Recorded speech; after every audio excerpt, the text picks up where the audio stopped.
MCD का रण कौन जीतेगा, इसका जवाब 7 दिसंबर को मिल जाएगा। इस बार 250 वार्ड में कुल 50.47% वोटिंग हुई, जो कि 2017 के मुकाबले लगभग 3% कम है, जिसके कई मायने निकाले जा रहे हैं। इससे पहले दिल्ली के निकाय चुनाव में 2017 में 53.55%, 2012 में 53.39% और 2007 में 43.24% मतदान हुआ था। इस बार पॉश इलाकों में वोटिंग काफी कम हुई है। ऐसे इलाके बीजेपी माइंडेड माने जाते हैं, लेकिन विधानसभा चुनाव में इन इलाकों में वोटर्स ने आम आदमी पार्टी का अच्छा खासा समर्थन किया था।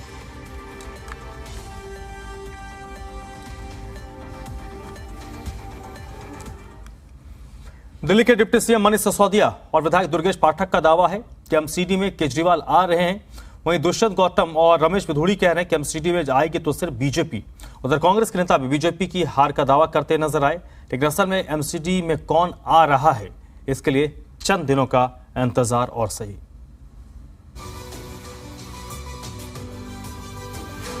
दिल्ली नगर निगम चुनाव के लिए दिल्ली की जनता ने मतदान कर दिया है। दिल्ली वालों का फैसला ईवीएम में कैद हो चुका है। वोटर्स ने इस बार एमसीडी की सत्ता की चाबी किसे सौंपने का फैसला किया, अब ये 7 दिसंबर को साफ होगा। लेकिन उससे पहले सियासी दल ताल ठोककर अपनी अपनी जीत का दावा कर रहे हैं। आम आदमी पार्टी के एमसीडी चुनाव प्रभारी दुर्गेश पाठक का ये कहना है कि बीजेपी ने 15 साल में कोई काम नहीं किया, इसलिए इस बार बीजेपी के लिए दहाई का आंकड़ा छूना भी मुश्किल है। वहीं बीजेपी के राष्ट्रीय महासचिव दुष्यंत गौतम का ये दावा है कि एमसीडी में दिल्ली की जनता फिर से बीजेपी पर भरोसा जताने जा रही है। उधर कांग्रेस भी बीजेपी पर खूब हमलावर है। अनिल चौधरी का ये दावा है कि बीजेपी अपनी हार को देखकर बौखला गई है। देखिए, पूरी दिल्ली के अंदर कूड़ा सबसे बड़ा मुद्दा है। इंटरनल रोड टूटे हुए हैं। एमसीडी ने 15 साल में कोई काम नहीं किया। अलग लेवल पे भ्रष्टाचार था। तो पूरा इलेक्शन जो है वो इन्हीं मुद्दों के ऊपर हो रहा है और मुझे पूरा भरोसा है कि भारतीय जनता पार्टी 15-20 सीटों से ज्यादा नहीं जीतेगी। देखिएगा, मैं दिल्ली की जनता को आश्वस्त करता हूं, जो मोदी जी के नेतृत्व में दिल्ली की जनता लगातार विश्वास व्यक्त कर रही है और हम 15 साल से नगर निगम में हैं। जनता ने हमारे विकास कार्य को, हमारी सेवा को आत्मसात करते हुए हमें पुनः नगर निगम में पहुंचाने का काम कर रही है। जो कार्य हमने किए हैं और जिस कार्य के लिए हमने आश्वस्त किया है, 100% भारतीय जनता पार्टी का हर एक निगम पार्षद कार्य कर आपकी सेवा में हर समय उपलब्ध रहेगा। आप केवल एक चुनाव जीतने के लिए आप इस हद तक जा सकते हैं। पहले आप परिसीमन करते हैं, सीटों को घटाते हैं। आपको मालूम है कि आप हार रहे हैं। भाजपा जिस तरह से थोप रही है चीजों को, तानाशाही चला रही है, संविधान को ताक पे रख रही है, इससे बड़ा उदाहरण नहीं हो सकता कि दिल्ली का आज लाखों दलित और मेरा माइनॉरिटी भाई जो आज वोट नहीं डाल पा रहे हैं। दिल्ली के उप मुख्यमंत्री मनीष सिसोदिया ने भी बीजेपी को जमकर निशाने पर लिया। उन्होंने आरोप लगाया कि बीजेपी ने 15 साल सत्ता में रहते हुए कोई काम नहीं किया, इसलिए दिल्ली के लोग एमसीडी की चाबी अब अरविंद केजरीवाल को सौंपने वाले हैं। हालांकि बीजेपी सांसद रमेश विधूड़ी आम आदमी पार्टी के तमाम आरोपों को नकारते हुए केजरीवाल सरकार को ही कटघरे में खड़ा कर रहे हैं। लोगों को अल्टीमेटली अपनी गलियां साफ चाहिए।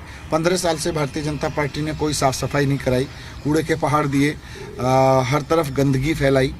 तो पूरी तरह से फेल भारतीय जनता पार्टी पे इस बार जनता झाड़ू चलाना चाहती है। वो 250 वार्ड में भी और 272 वार्ड में भी लोगों को तो अपनी सफाई चाहिए। भारतीय जनता पार्टी के पास क्योंकि 15 साल की विफलता थी, 15 साल में अब लोग ये पूछ रहे थे उससे कि भाई आपने काम क्या किया, तो इसलिए लोग भारतीय जनता पार्टी के पास कुछ कहने के लिए नहीं था, कोई जवाब नहीं था, तो उन्होंने नेगेटिव कैंपेनिंग की। तो लोगों की सेवा करना हमारे देश के प्रधानमंत्री जी का प्रण है। उसी सेवा के तहत हमारा मुद्दा है कि दिल्ली विश्व स्तरीय राजधानी बने, जिसके लिए 15 में केजरीवाल साहब ने कहा।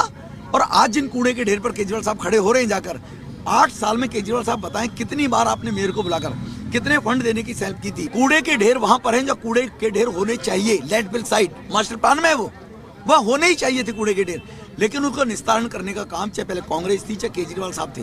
राज्य सरकार ने कभी इनिशिएटिव लिया? मोदी साहब ने आकर नई टेक्नोलॉजी लेकर आए हैं। ब्राजील से, सिंगापुर से नई टेक्नोलॉजी आई है और उन नई टेक्नोलॉजी से वेस्ट टू एनर्जी के प्लांट चल रहे हैं और 1 साल के अंदर कूड़े के ढेर समाप्त भी हो जाएंगे। अब दिल्ली वालों के साथ सियासी दलों की भी नजर 7 दिसंबर पर टिकी हुई है। उसी दिन ये तय होगा कि एमसीडी में भी जनता केजरीवाल पर भरोसा जताएगी या फिर एक बार फिर से बीजेपी अपनी जीत को जारी रखते हुए इतिहास रचेगी। ब्यूरो रिपोर्ट, ज़ी मीडिया।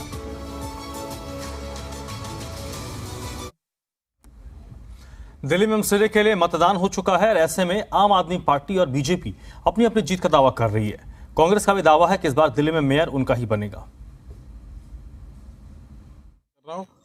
हर सीट पे बीजेपी के जीत के दावे कर रहे हैं और ऐसा आज प्रतीत भी हो रहा है कि हर सीट हम जीतने जा रहे हैं। आसपास की जितनी भी सीटें हैं, मयूर विहार फेज 1 फेज 2 से अशोक नगर से लेकर के सभी सीटों पे बीजेपी की जीत दिख रही है। दावा 230 प्लस का है, सिर्फ 230 का नहीं है। दिल्ली वालों ने अपना मन बना लिया है कि जिसने काम करके दिखाया है उसको वोट देंगे, जिसने 15 साल से काम नहीं किया उसे निकाल के बाहर करेंगे। मुझे लगता है कि कांग्रेस पार्टी के कैंडिडेट सबसे बेहतरीन है और लोग जो हैं कैंडिडेट को मुख्यतः देख करके, क्योंकि जो आदमी उनके लिए अवेलेबल हो चुनाव के बाद, क्योंकि ये सबसे छोटी निचली सीढ़ी है हमारे लोकतंत्र की, तो इसके अंदर ऐसा व्यक्ति चुन करके जाना चाहिए जो सुलभ हो, हर किसी को 24 घंटे उपलब्ध हो।